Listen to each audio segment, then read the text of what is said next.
Hi everyone from Sarah. Today I would like to show you this, which is a new variation of the traditional crochet granny square. I've named the Hoof Print Granny Square. Actually, one of my followers found this name and I found it pretty correct for this kind of design. So this is a cardigan I've made using this variation of granny square. In this case, it's it starts from an hexagon, but the design is the same.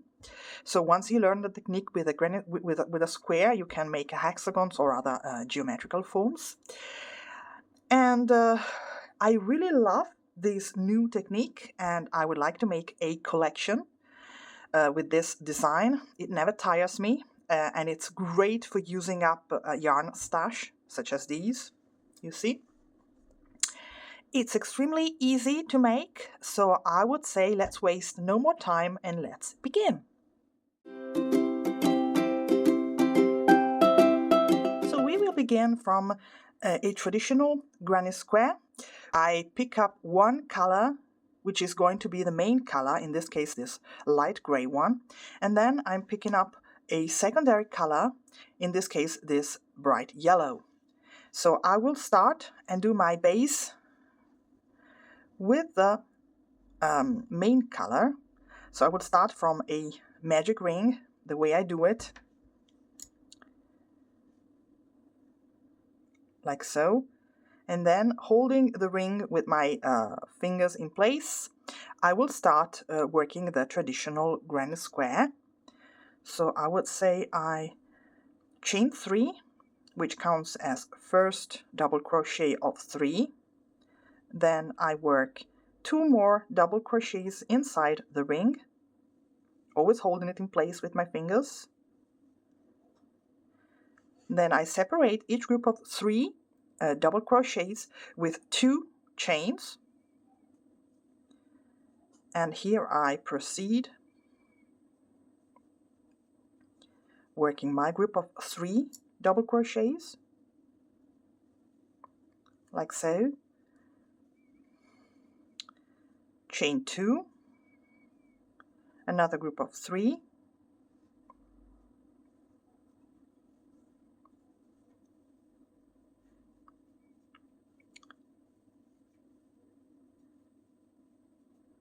chain 2, and a last group of 3 double crochets.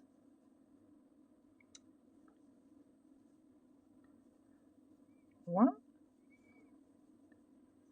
2, and 3. 2 more separating chains, and then I need to slip stitch into the beginning double crochet, in this case into the 3rd chain of 3 of the beginning 3. So here,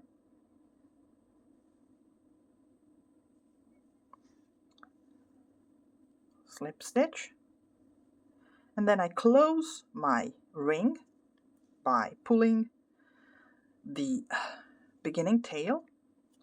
Okay.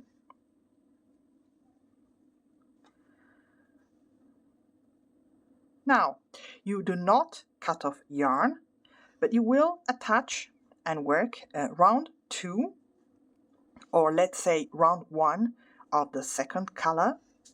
By doing so, I insert the hook in between the first 2 double crochets, in this case between the chain 3 and the second double crochet of the first group of 3. So here in between. Then I take my second yarn and attach it as you normally do.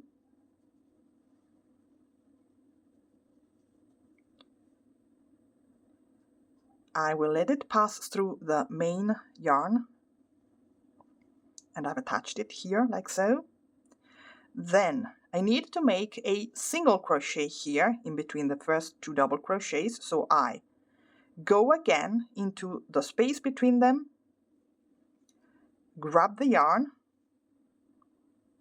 2 loops on the hook, then I yarn over and pull through those 2. And this is my first, let's say, single crochet up the round. I tug a little at my yarns, and then I need to make a chain 3. So 1, 2, 3, and then I go and insert my hook in between the second and the third double crochets of the same group of 3. So here, okay, I grab the yarn and make another single crochet here. Okay, then I proceed like this, chain 3, and I go over to my second group of 3 double crochets and insert the hook once again between the first and second double crochet and work a single crochet. Chain 3, then I insert the hook between the middle double crochet and the last one of the second group of 3 double crochets and make another single crochet. Chain 3, so the chain 3 in between single crochets is a standard, and I proceed like this until the end of the round, working single crochets in between the first and second and the second and third double crochets in a group of 3, always separated by 3 chains. And also, when you pass from one group to the other, you always need to chain 3. Chain 3, single crochet,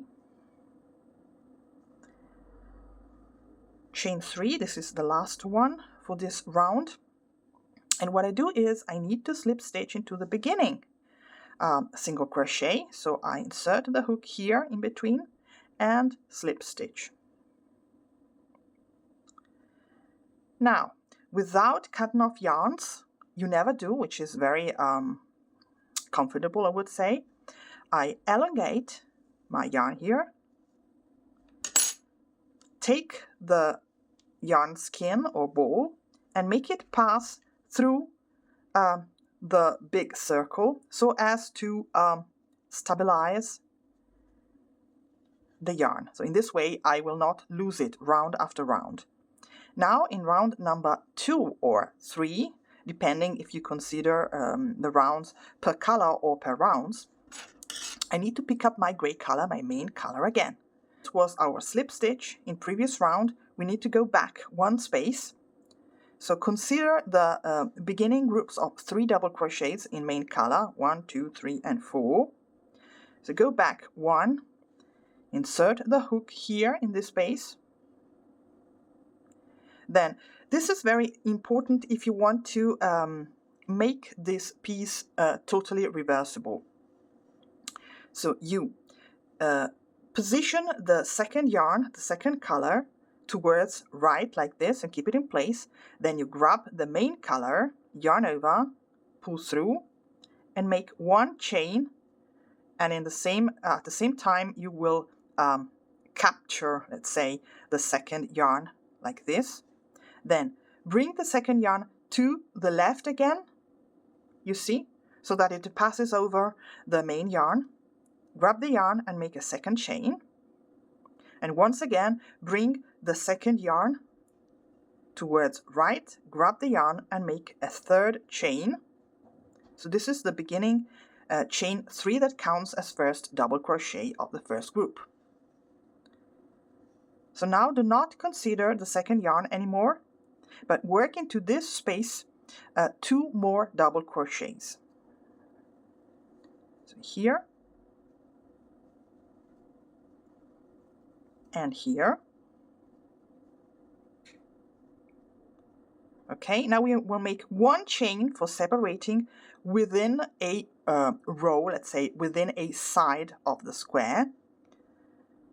And now we will need to go into the next space.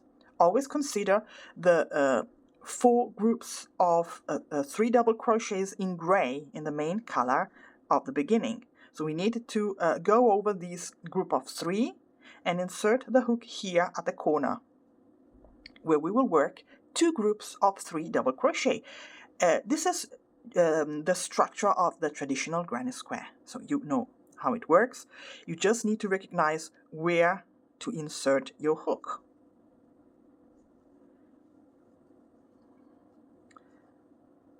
So this time, this is a group of 3 double crochets. We need to work another group of 3 within the same space because it's a corner, don't forget. So we will separate the 2 groups with a chain 2. So at corners, always separate the 2 groups with a chain 2 and work another group of 3 double crochets into the same corner space.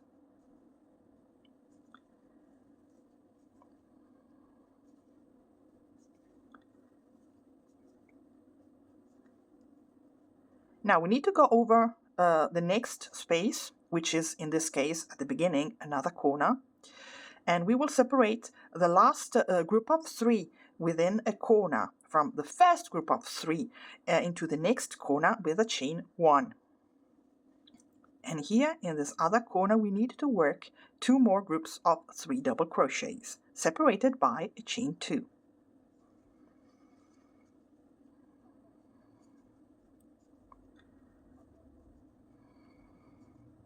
So chain 2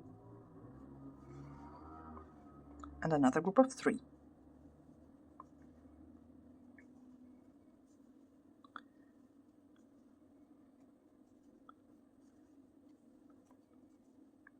Once again, we need to go into the next corner space, and we will separate the last group of 3 from the first of the next corner space with a chain 1. Here we will work again 2 groups of 3 double crochets separated by a chain 2.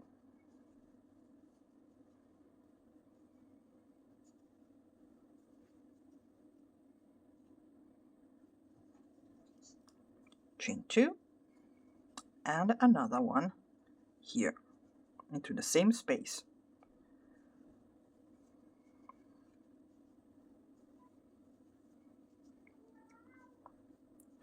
One chain separates the last group of 3 from the first of the next corner space. In this case, we had already begun with the second group of 3, in this case, of this corner space, so we just need to work 1. And this is what we'll do.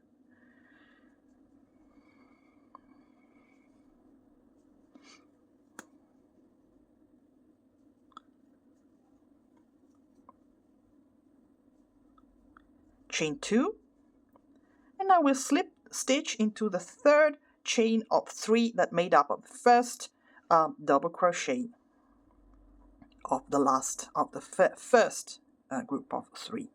So here, chain 3, slip stitch, and we have finished. We have completed round 2 of the main color. Okay, so now very easy. We just do what we did before. So we need to go between the first 2 double crochets of the group of 3 double crochets I'm in right now. So I go here, grab the second yarn, which is still attached, and slip stitch with it.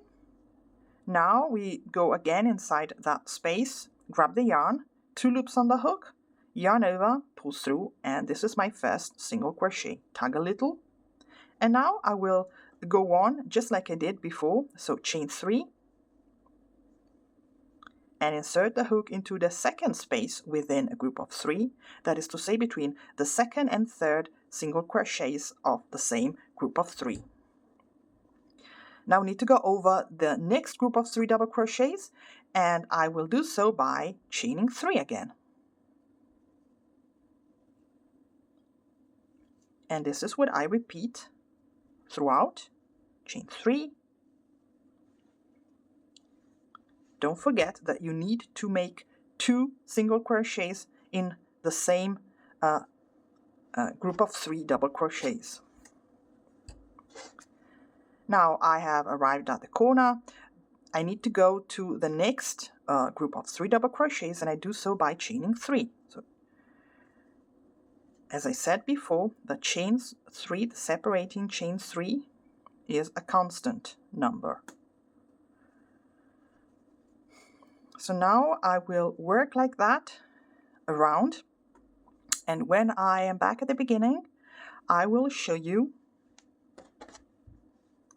once again how to go from color number 2 to color number 1 to the main color, so as to make the piece perfectly reversible. So here I'm almost at the end of my round, my second round with the second color. So I will chain 3 again, and I will slip stitch into the beginning single crochet here. So now I show you once again how to go from one color to the next, from one yarn to the next. So once again, just like I did before, I will elongate my second yarn and make the ball of yarn pass through the big oval I've created with the yarn so as to stabilize my yarn. Then I consider the previous space between groups of 3 double crochet, so this one. I go with my hook inside it, grab my gray yarn, my main yarn, and bring it forward. Now I need to chain 3, and if I want to make the piece reversible, I need to follow following steps. So first the second yarn towards right, and I weave it in my process, you see, of chaining 1. Then for the chain 2, I bring the yarn towards right and weave it in, and I chain 2, and once again I bring the yarn towards right, weave it in, and chain 3. Then I let go of my second yarn and forget about it, and then I proceed with my granny process. So my chain 3 counts as first double crochet of the first group of 3. So here I will work 2 more double crochets. Then I chain 1, which separates the groups of double crochets within a side of the square.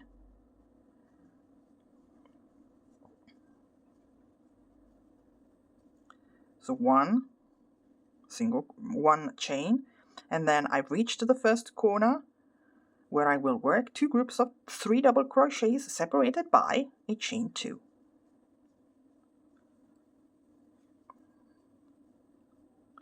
And here I proceed working the traditional granny square without considering my secondary yarn. In this way, I am working over the second yarn, the colored yarn, creating this beautiful, colorful effect, these sort of small hoops design that is created as the square grows bigger, and it creates a wonderful effect, as you see here. Okay, these are the corners and so on. So I think once you learn the technique, this design is absolutely easy and rather lovely, I would say. I am in love with it, as I said in the introduction. This is how the back looks. Of course, I would need to weave in the beginning tails here. Otherwise, you see no problems with the texture and with the stitch pattern. So it's perfectly reversible. Okay. So this is it from me today. I hope you liked this tutorial, even though it's not Tunisian crochet for a change. Thank you for watching, and I invite you to subscribe to my channel and leave comments as you do. And if you want, you can go and take a look at my second channel. I will leave the link both in the description below and in the top right hand corner of your screens. This is totally in Italian, but I am going through all of the basics and more of Tunisian crochet, and it's subtitled, so if you want to go and take a look at it, you're welcome. Okay, so this is it. Thank you again, and bye-bye.